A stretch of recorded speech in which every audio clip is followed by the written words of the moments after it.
So next is the question number 5. A driver of a car traveling at 52 km per hour applies the brakes and accelerates uniformly in the opposite direction. The car stops in 5 seconds.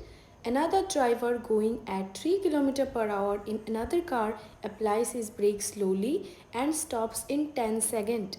On the same graph paper, plot the speed versus time graph for the two cars. Which of the two cars traveled farther after the brakes were applied? So now let's look at the two cases. First case में क्या है, देखो जो driver वो travel कर रहा है, क्या स्पीड है 52 किलोमीटर पर आवर, इस स्पीड में वो ट्रैवल कर रहा है। तो उसने ब्रेक लगा तो कार कब स्टॉप हुआ, after 5 second. And second case में जो अनदर ड्राइवर है वो उनका स्पीड क्या है 3 किलोमीटर पर आवर, एंड उन्होंने जब ब्रेक लगा तो कार कब स्टॉप हुआ, after 10 second. And now you have to plot the speed time graph on your graph paper. And आपको ये भी बोलना है कि which of the two car travel farther, आगे गया after the brakes were applied. So first है आपका केस ए, उस पर इनिशियल स्पीड क्या था कार का 52 kilometre per hour, and time क्या गिवन है 5 सेकेंड। तो अभी सिंपली आप क्या करोगे, उसको कन्वर्ट कर दोगे। सो ये आपका फाइनल आंसर आ जाएगा 14.4। सो ये कैसे आएगा, बहुत ही सिंपल है। आप क्या करोगे, इसको मल्टीप्लाई कर दोगे 52 इंटू 1000 डिवाइडेड बाई 3600। सो ये आपका आंसर आ जाएगा, दैट इज़ 14.4।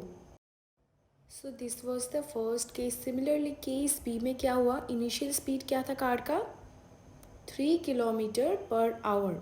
ओके, सो ये भी सेम है, आपका टाइम कितना गिवन था 10 सेकेंड। आप उसको सेम उसी फॉर्मूला से कन्वर्ट करोगे तो आपका आंसर क्या आ जाएगा 0.8 मीटर पर सेकेंड। सो देन आप क्या करोगे, प्लॉट करोगे टू कार्स को, जो आपका स्पीड टाइम ग्राफ है वहाँ पे शो करोगे as you can see in the following figure. So यहाँ पे आप करोगे time, this one is your speed, यहाँ पे आप नंबर पुट करोगे जितना भी आपको गिवन है। सिमिलरली टाइम भी आप नंबर पुट करोगे।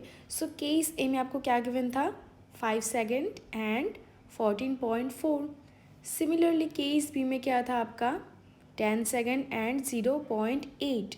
सो this is the graph. And then what you will do, you will find the distance. So the distance covered in k से, जैसे आपको ग्राफ पेपर देख के सॉल्व करना है। सो के से आप कौन सा फॉर्मूला पुट करोगे, half into base into height. So this is the formula. So S1 में क्या होगा, half into OP into OR। सो जब आप देखो फाइंड आउट करोगे तो आपका फाइनल आंसर क्या आ जाएगा 36 metre, that you have to find out. Okay, and similarly distance covered in case भी क्या होगा, वही फॉर्मूला पुट करोगे। So the final answer will be 4.15 metre.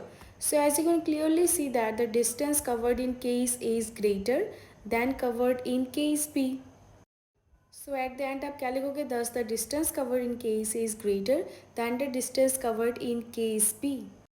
Hence, the car traveling with a speed of 52 km per hour travels farther after brakes were applied. So this was the answer. I hope it's clear. So now let's move on to next part, that is the question number 6. Figure 8.11 shows the distance time graph of three objects, that is A, B and C. So as you can see in the graph, A, B and C. So what you have to do, you have to study the graph and answer the following questions. First, which of the three is traveling the fastest? Are all three ever at the same point on the road? How far has C traveled when B passes A?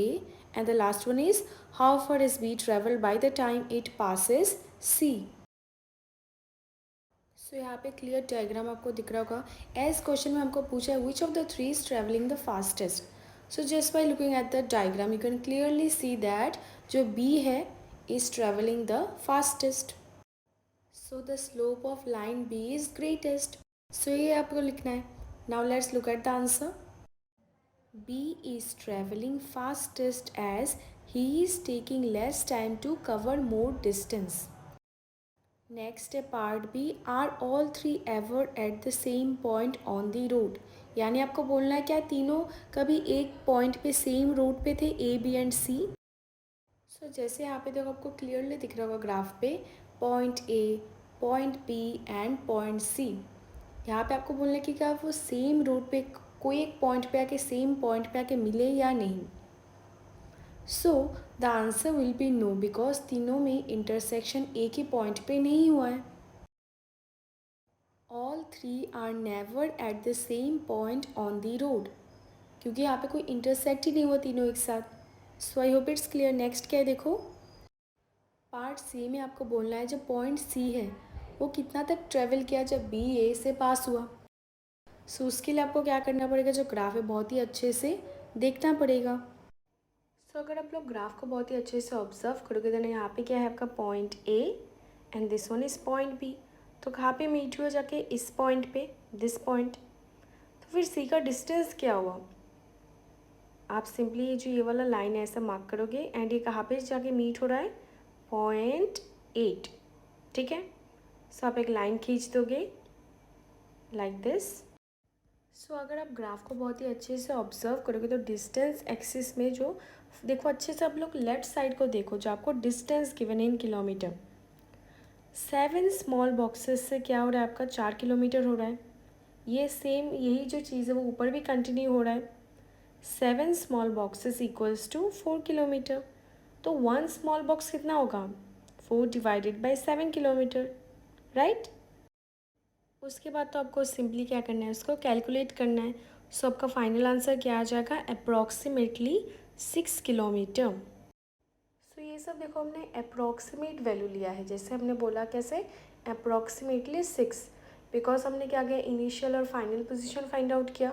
Simply क्या किया, उसको minus कर दिया, क्योंकि देखो point सी का initial position क्या है, हमने 2 पकड़ा, वो तो 0 पे नहीं था। सो 8 - 2 हमने ले लिया 6। सिमिलरली देखो आपका, देखो पार्ट डी में क्या बोला, how far is B travelled by the time it passes C. So यहाँ पे भी हम लोग अप्रॉक्सीमेट एक वैल्यू लेंगे।